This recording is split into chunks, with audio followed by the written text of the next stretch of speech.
Isn't it funny how there's countless videos and books and even entire podcasts dedicated to love relationships, divorce, healing after a breakup, yet there is nothing even close when it comes to talking about adult friendships, navigating them, finding incredible relationships as an adult, when to disconnect from someone, how to deal with the grief of a friendship ending or friendship betrayal. And quite frankly, I don't know about you, but I think breakups are way more painful because these are our people, especially as women. We go so deep with our friends, and oftentimes our closest friends know even more about us than our partners.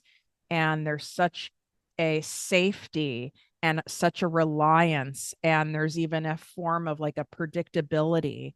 And then when it goes awry, it can really rattle our worlds. And I have a lot of experience with this, sadly, and especially over the last few years. And I want to break it open and talk about the stuff that needs to be talked about and the pain and the grief associated with it, plus the red flags that I would say are my like top 10 less obvious ones to look out for in your current friendships that will give you some spidey senses on maybe I need to detach from this person. Maybe this person's stay in my life has come to an end. What up, my people, my posse, my fellow crazies? It's your host, Tiffany Carter, and this is the show that is going to help you grow your business, your bank account, that big, beautiful brain of yours, your relationships, your abundance, and everything in between.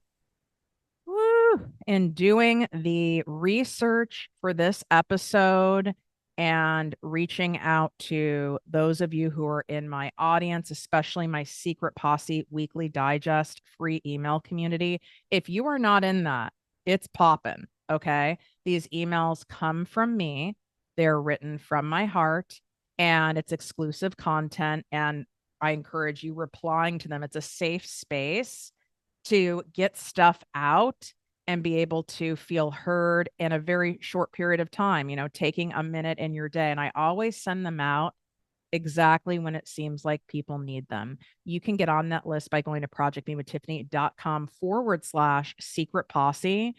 I have something very exciting coming out soon. And the only way to get first dibs on it is by being on my secret posse list, unless you're a client of mine. So make sure you do that. Also, I have your Season of Abundance guided walking meditation series that is out right now. These are my famous abundance walks, but they're in particular for this season because we're walking into right now our most abundant season of our lives. And this is going to cement that in as long as you dedicate time to doing this every single week. And they're designed to work in less than 3 minutes. There's a highlight on my Instagram that says abundance walks, and you'll literally see dozens and dozens and dozens of testimonials from people going, oh my God, this actually works. Yes, it does get to be this easy in order to shift yourself back into that energy of abundance, which only makes your manifestations happen at a much faster and bigger level. All of that is inside the show notes. You can swipe up, or if you are watching on Project Me TV, what's up, my YouTubers? You can go into the description and the link is there, projectmewithtiffany.com/season of abundance. This is my free gift to you as well. Wow, this friendship thing, man, it's no joke. I called 2022 the year of the reckoning, where I had a clearing of so many people in my life. It was insane. And I've had some clearings recently. And the universe, God does for us what we are not maybe able to do for ourselves, where it puts us in enough pain so we can see that this person, maybe we thought they were a cheerleader, we thought they were a supporter, but they were really a hater in disguise. And it brings it to our attention in a way that is so painful that we're forced to take action and cut this person out, distance ourselves from this person, whether it's a friend or it's a family member. And it sucks, but it's happening for our greatest good. It's the part that is really hard for me with all of the therapy I've done, with all the different healing I've done, and I continue to do, the awareness I have, and the fact that I can still have a blind spot for this trifecta combo. It's someone who is charismatic, talented, and highly toxic. That's my trifecta. And now I have things in place and buffers in place and people in place in order to help me catch these less obvious toxic people.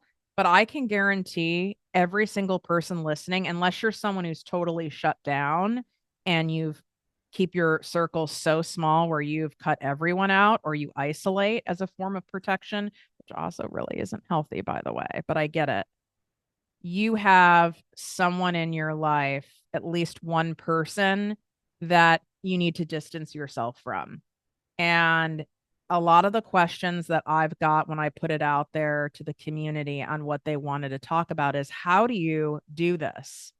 You know, you identify someone, maybe it's not that they're a bad person, they're just not vibrating at the same level as you. You guys are on different timelines. They're stuck in scarcity. They're stuck in a victim loop, and they could be the most lovely person, but you can't donate any more of your time or energy to this relationship because you're getting sucked down with it. And so you don't want to be a dick, but you also don't want to put so much energy into it where you're like, let's have a lunch and break up over lunch and let's do this. It's like, no, you don't need to do that. And here are some options for you. Number one, I want to say with detaching from someone, if they are toxic to you, where you feel like shit around the person, you feel drained after talking to them, you feel they do a lot of manipulation, there's gaslighting, there's stonewalling, meaning like there's ignoring behaviors, you just don't feel good, and you feel this person is like crafty and clever in that way, and they're not going to be able to hear you anyway. If they can't hear you anyway, then it is actually further abuse on yourself for you to try to speak reason into them, for you to try to have an adult conversation. It's more wasted energy. With people like that, your safety needs to be your number one priority, and your well-being. I know that you're of integrity and you want to go, I need to do the right thing and I need to do the proper thing. The right thing is taking care of yourself, truly. And I'm not saying that you don't handle things with grace, but it's not your responsibility if you know someone can't hear you or it's going to cause you more chaos to say something. So you can do the slow pull away. I call it the lean out. You're just slowly leaning out. They've lost privileges. They're on a need to know basis. They've lost privileges to hang out with you. They've lost privileges for you to take voice, phone calls. They can slowly lose privileges. If it's someone where you're like, no, Tiffany, I've waited too long already and I can't do this another day, then you can't do this another day. Then you've got to cut the cord. And if they don't like it and they come back to you with some kind of nastiness, well, that's just validating. I recently had that happen where I knew this person couldn't hear me. What's funny is they think they're really self-aware. That's what I found fascinating. It's like the least self-aware person I've ever come across in my adult life. And this person, it would have been a waste of my energy and bandwidth. And this person couldn't hear me anyway. And yeah, those kind of people don't like it when you cut them off, when you're setting a boundary, when you're protecting themselves. And all that is further validation that you did the right thing. A truly caring friend who has any emotional IQ or awareness will notice if you've distanced yourself and pulled away, and will come to you in a mature, in a kind manner and say, is there something that I did to upset you? I'd like to talk about it. I sense there's a distance between us. And you still have a choice whether or not you engage in that or not. Because some people are so manipulative, they know to even say stuff like that. Okay. and just do the slow pullback. But you can also do the straight up cutoff where if you've waited too long and now it's so messy and you're done, then you're done. Cut the cord and you're done. Don't hang on by going, oh, I should probably send this person an email. That's another option. You can write a letter. You can send an email. You can write it and not send it, which I would prefer you write something and wait on sending it. Wait 72 hours. There's something that I learned in my recovery program about pausing. And if you're not sure what to do in a relationship, then you're going to do nothing. And that doesn't mean like sit back and bury your head in the sand. It means allow some space and time, and the answer will be revealed. More will be revealed. Turn it over to God, your higher power, the universe. Please help guide me in a loving, clear way of what I can do in this situation that is going to be safe to detach from this person. Some people were amazing people early on. Maybe it's a childhood friend. And I have a lot of clients that express that they've gone through this and they get so hung up on how much time. Well, this person I've known since I was 3. I grew up in the neighborhood with this person. And then there becomes this insane sense of blind loyalty that just because it's a long time friendship or just because they were there for you through an earlier part of your life when you were a shit show or you went through a big divorce or you were sick, that it's like now we have to have this undying, unwavering loyalty to this person, no matter what they do and no matter what their behavior is and no matter what they're doing in the reciprocity and bringing to the table in the relationship. And a lot of those relationships, you need to allow space for those to change and morph. Sometimes those people just aren't on your timeline anymore. They're not on the train, right? When we continue to grow, and I don't just mean in like money, I'm talking personal growth, spiritual growth, awareness, healing, all the things, and success too. When we continue to do that and our light just shines brighter and brighter, I'm going to tell you something that might not be fun to hear. And there's some of you listening that are going to go, she's right. That expression, it's lonely at the top. Oh God, I'm going to cry. It is, you guys. And I'm not saying it out of a scarcity. When your light is shining so bright and you're doing all of these things that most people wouldn't do, right? You're continuing to show up for your dreams. You're putting yourself out there. You have outwardly success. You continue to grow, heal, share your gifts with the world. There's a lot of people that they were comfortable with you when you weren't doing that. They were comfortable with the version of you who was like miserable corporate Tiffany, right? Tiffany, who was in her very sick era from working myself nearly to death. Like they were comfortable with that Tiffany, but the healed Tiffany, this Tiffany shines too big of a light on the areas of their shadows that they're either not yet willing to address or do anything about.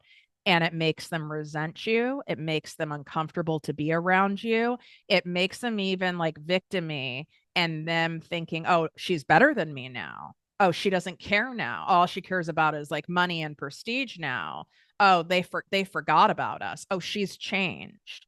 I know a lot of you who've also gone through body transformations to where that happens as well. Like a lot of weight loss, or you really start doing a lot of work on healing your gut or your immune system, and you're just glowing and vibrating, and your energy is in a different way. And those same people can't be on that train, they can't get on it, and you're dragging them along and that's enabling them and it's exhausting you. That doesn't mean they can't get on the train themselves. They have that option, right? Get on it themselves and do the work to get on it themselves. And they can jump a timeline and end up meeting you 3 years from now. And they're in that spot. And I've also had that happen, by the way. Sometimes there's too much time passed where you lose that connection, but it's kind of like, oh, you're here now, like I acknowledge you, I see you, right? And we have to allow ourselves to release these people so that they can be in their own stuff. And it can feel like you're discarding people, you're abandoning people, especially if you're someone like me who's been abandoned and discarded in childhood. And that's the last thing you would want someone else to feel. So then you hold on because you don't want someone to feel that way. Well, you're not in control or responsible for how someone else feels. You're responsible for your own well being and you continuing to shine and your light. And some people, even though they are maybe healthy and safe to have this conversation with, they might not understand it and they might be very hurt by it.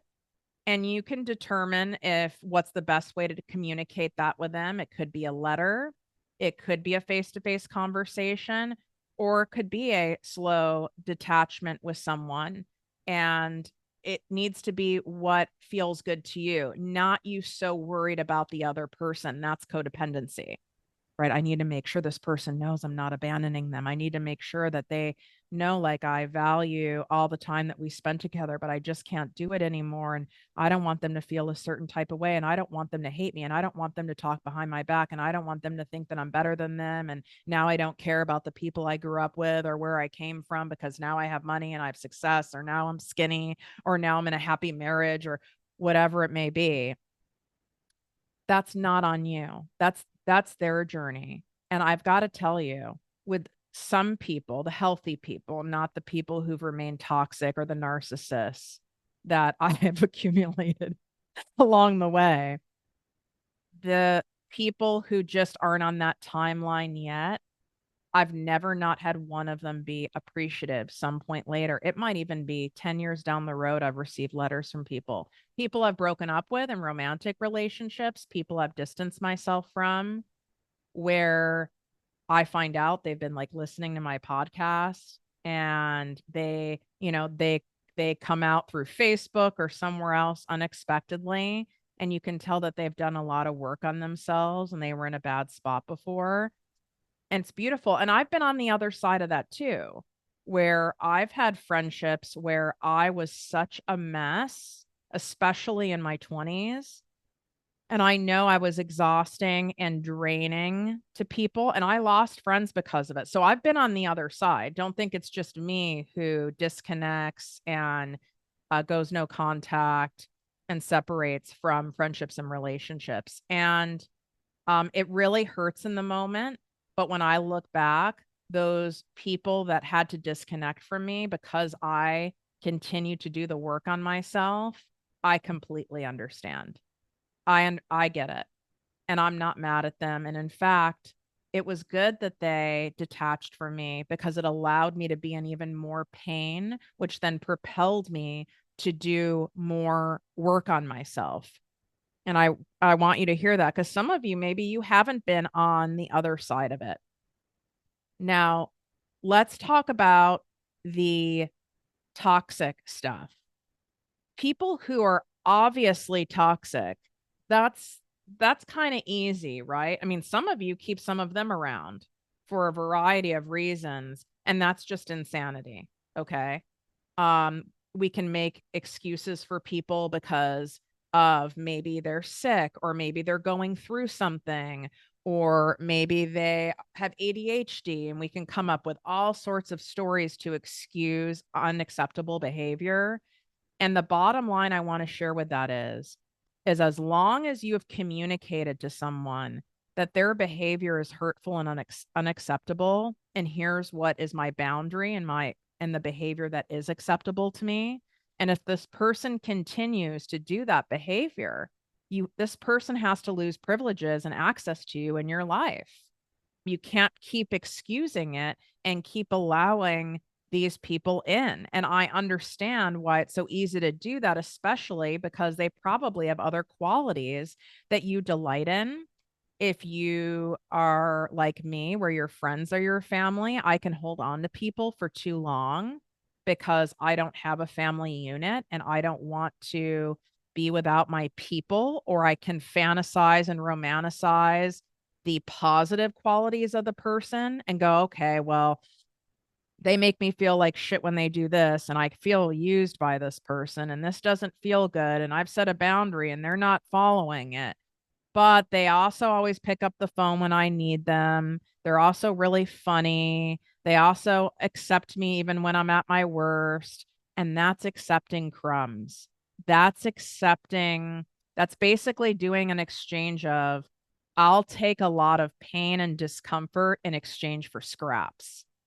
And that comes from stuff that's happened in significant relationships in childhood and adulthood. It could come from being bullied. It comes from a patterned thinking of like, it can sound like if you say things, well, no one's perfect. I'm certainly not perfect, right? Like maybe I'm being too particular. Maybe I'm being too demanding. Everyone has their shit. And my guess is you give people too much leniency and too much grace. And then who pays the price? It's self abandoning when you do that. Bottom line is there a fair energy exchange and abundance reciprocity with a relationship? Do you feel that? And I don't mean tit for tat. Okay. I'm not saying I paid for dinner 3 times, then they paid for it once. I'm not talking about that. It's like you're supportive and you're there for them. Are they also, do you feel supported in return? Okay. It might be in a different way because people have different capacities and talents and gifts and ways they show your support. My friend Regina just shared with me, which was lovely to hear, that one of my big gifts is my ability to hold incredible space for people when friendships, no matter if I'm going through hell or not, that I can hold that grounded space in a safe way. And that is one of my ways of showing love and support and being there for people. Someone else's way might be in doing quality time or doing an act of service for you, right? Everyone is different. That's why I'm saying it's a feeling. Do you feel that this person, when you're going through the people in your life, do you feel that no matter when you are high on life and amazing things are happening, you're dating someone new, you're engaged, you won an award at work, your business is thriving, you feel so much great energy in your body, you feel leaner than ever, like you got your new house, like exciting things happening. Are they equally as supportive when you have incredible things going on as they are when you're in the shits? I wish someone taught me this one from birth, because if they're not, that is likely a hater in disguise.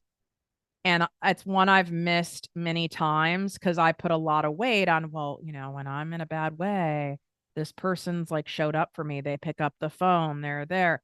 Well, you know what? I got to tell you something.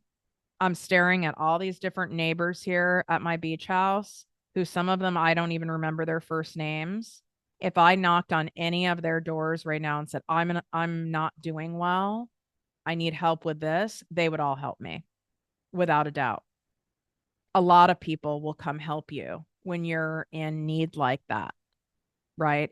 What's more vulnerable and what's more treasured and what's more interesting to see is how people react when you're thriving, when you're shining, because that can make people really uncomfortable. And I want you to take a look at that. There's a lot of people who are only comfortable as long as you're matching their level of discomfort in their own lives. And again, I've been on both sides of it. I can call myself out in my 20s. I didn't really want to be around people who their lives were thriving and everything was great because I was so miserable and barely surviving. I couldn't handle being around that light. I would call a lot of those people fake, even. And maybe they were, but my guess is they weren't all fake.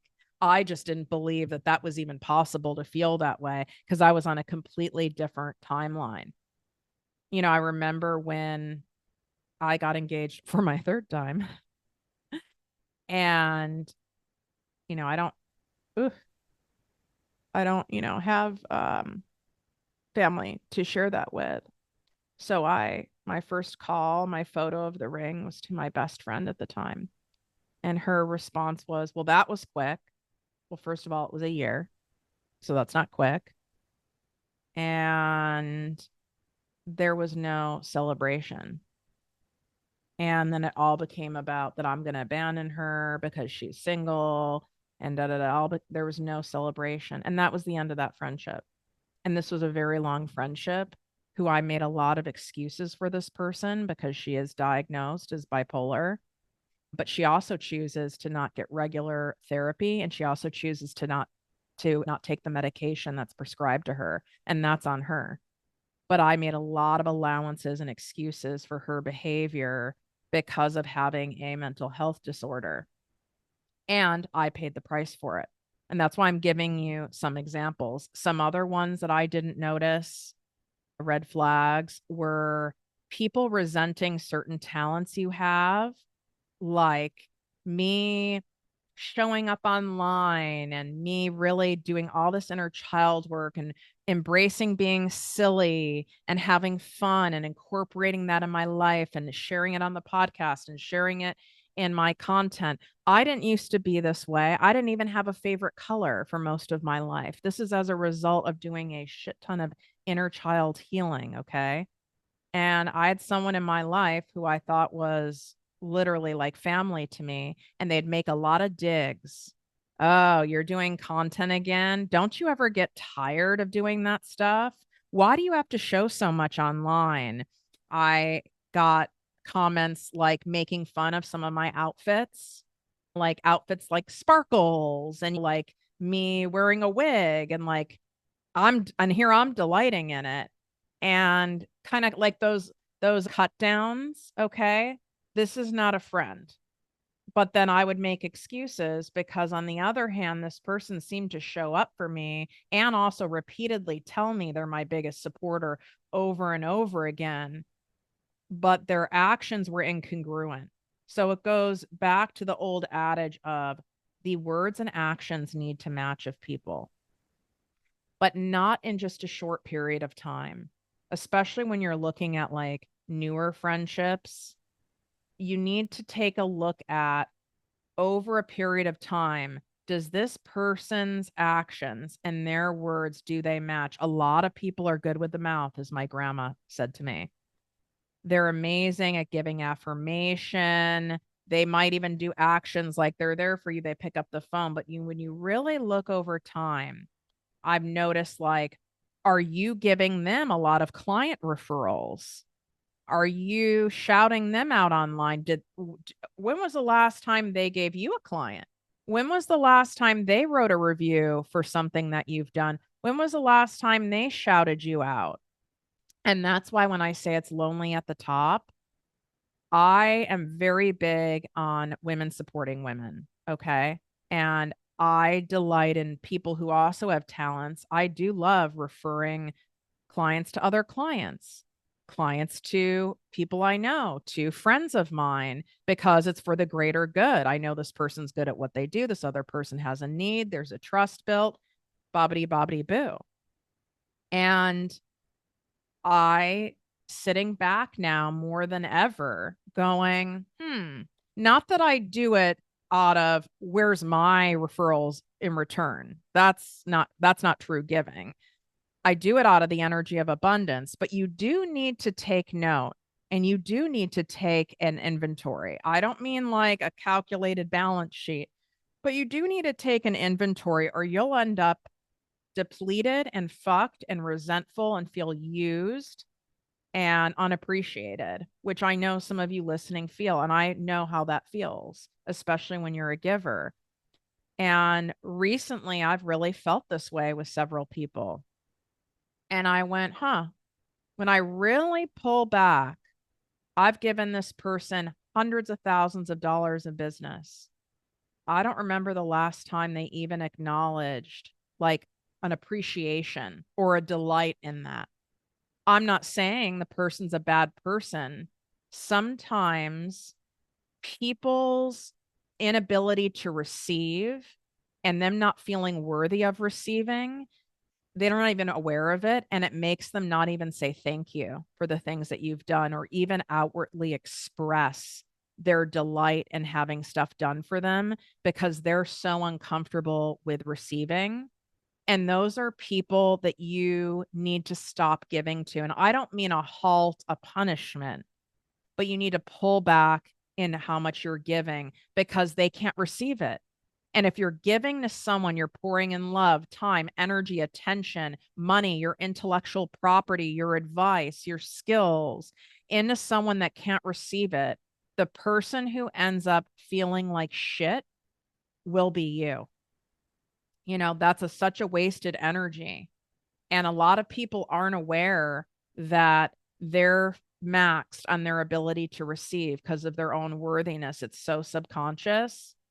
And that's not my job. That's their work to come up with. My job is to protect my heart and my energy and my time. And I am now pulling back on doing that. I would rather give to people who have the reaction of, oh, thank you so much. You send me the best clients. I'm so appreciative that you do that. And not just the words, but what have they also done back in reciprocity, right? Like maybe they don't have clients to refer because they're in a very different line of work or whatever it may be. But have they shouted your business out? Do they share your podcast? Do they send you a fucking fruit basket? You know what I mean? Like, what is happening in return in action, not just words?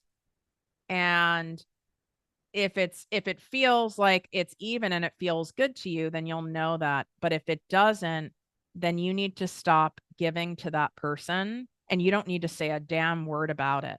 There are people in my life right now who literally have no idea. My guess is it's not even on their radar. I could be wrong, that they get no referrals from me anymore. They've lost their privileges simply because there's no even acknowledgement of it, to the point where it's like weird. Like, that's really strange to me. I mean, I get referrals all the time, and it's not like you need to send someone some marching band, but I absolutely say thank you for referring someone to me and trusting me with your client or with your friend or family member. I appreciate it, and they're great or whatever. Gotta you got to give something. And that's okay. This is how we protect our heart. We protect our energy. Maybe you've given a lot of time to a friend, right? You've lent your ear. You've held a lot of energetic space of them being miserable and complaining. And there's no progress on their part. This has gone on weeks and weeks and months, and there's no progress, and they're always a drain. Well, you need to stop giving.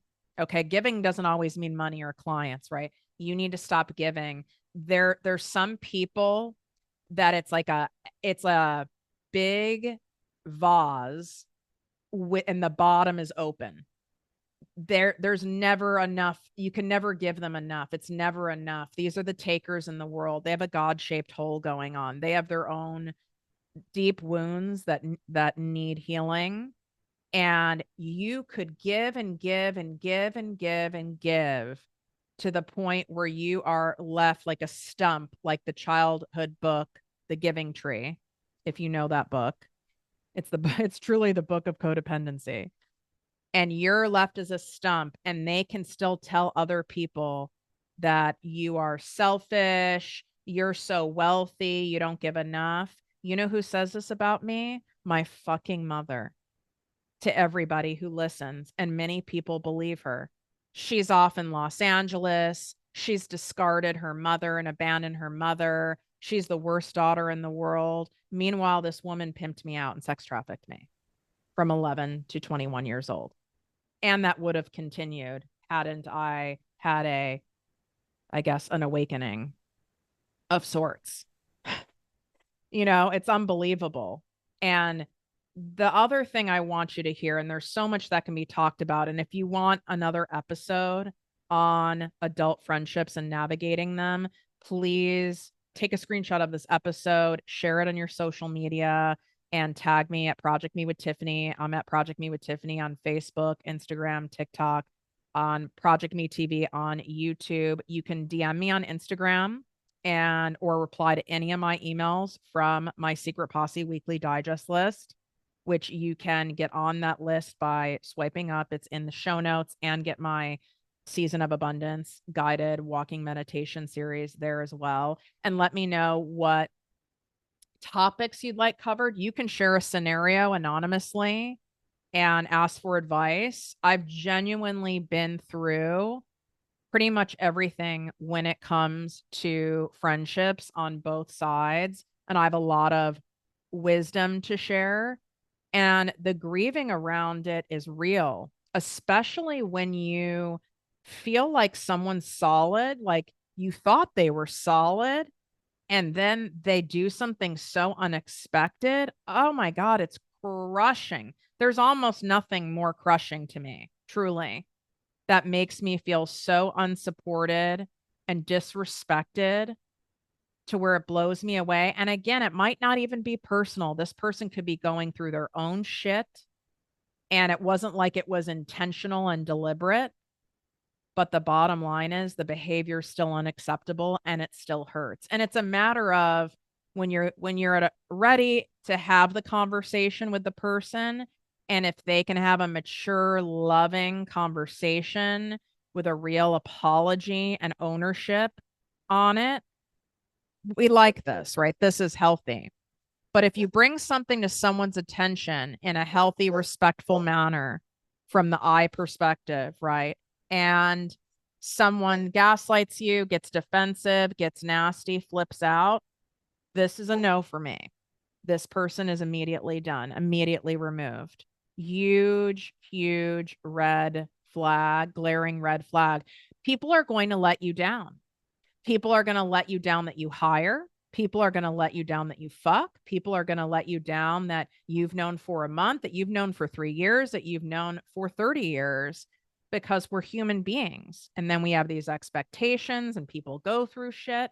It's how it's addressed and how it's handled and how it's course corrected. And I want to share this acronym that was one of the most powerful acronyms that I've heard, that I use to this day to help decipher, is this person going to make it in the inner circle? Does this person need to be excused from my life? And it's the fog. This is something that narcissists, sociopaths, toxic people put other people in. And so the fog is a real thing. Like you're in a fog, you can't think clearly, you can't see clearly, you're disoriented, you feel like you're in the twilight zone. You're like, it's crazy making behavior. And it stands for fear, obligation, and guilt. If you feel from someone in your life in a consistent or regular state of fear, obligation, and guilt with someone, beyond red flag. Person has to go. Distance has to occur. Glaring red flag. Where you're like, even if you go, well, I don't know, maybe I'm being too sensitive and maybe I'm being too hard on them and maybe I'm expecting too much. Uh, no, that's the guilt, right? I'm obligated because I've known this person this long, or they really helped me out with my first child. People can change. Okay. It takes a lot to earn my trust, but you also have to maintain my trust. And you do something to break my trust, it's very, very hard to get it back. I take trust incredibly seriously with my clients and with my friendships, with relationships in my life. It's like, and you have to allow room, of course, for grace, but typically, if you're wired more like me, you give people too much grace, too much leeway, too much rope, too many excuses. And then you end up paying the price for it in exchange of you getting scraps. And I want you to take that step, and whoever has come to your mind, it might be more than one person of so and so and so and so. Okay, they lose privileges. Even that is a first step. Even energetically detaching, even you slowly weaning yourself off someone where maybe you don't respond as quickly. You don't take their calls as much, right? You say for every yes, there's four no's, right? Like some people have to detach more slowly, and that's okay as long as you are in the energy of detaching from someone who isn't serving you and someone who's draining you. But circling back to it's lonely at the top, that's not to discourage you from to continue to rise. It's because of your light shining so brightly. There's so few people that are willing to do the work and show up regardless and do the damn thing and show up anyway. That is the lesser of the norm, right? The norm is to stay the victim, to not take action, to think the world owes them, to play pity party, to have excuses. That's the norm. Okay. And when you do things that are outside the norm, it makes people really uncomfortable. And then your tolerance as you grow and you do inner work and you have your relationship with spirit, you become so fine tuned that your tolerance for other people's bullshit and unacceptable behavior becomes so little because you value yourself and your peace and your well-being and your abundance so much, which is a beautiful thing, that you're not going to tolerate what you used to tolerate. So it can almost make you feel like, God, maybe I'm being kind of a dick now. No, you are actually honoring yourself more now as the result of your work, and you have a lower tolerance for bullshit. My bullshit is my level of fucks is pretty much zero, and it can be shocking to people that it's zero because they're used to being able to get away with bullshit with people. And even if you're manipulative with me, and it's not out of malice. Maybe it's out of your backs against the wall for whatever the reason is. Okay, you've temporarily lost your mind. Oh, it's noted. That doesn't mean you have to say something to the person. You don't need to put someone on notice that they've lost privileges. Most people who've lost privileges in my life, they have no fucking idea. And the ones that do, either they don't say anything about it because they fucking know. They know you know, and they don't want to talk about it.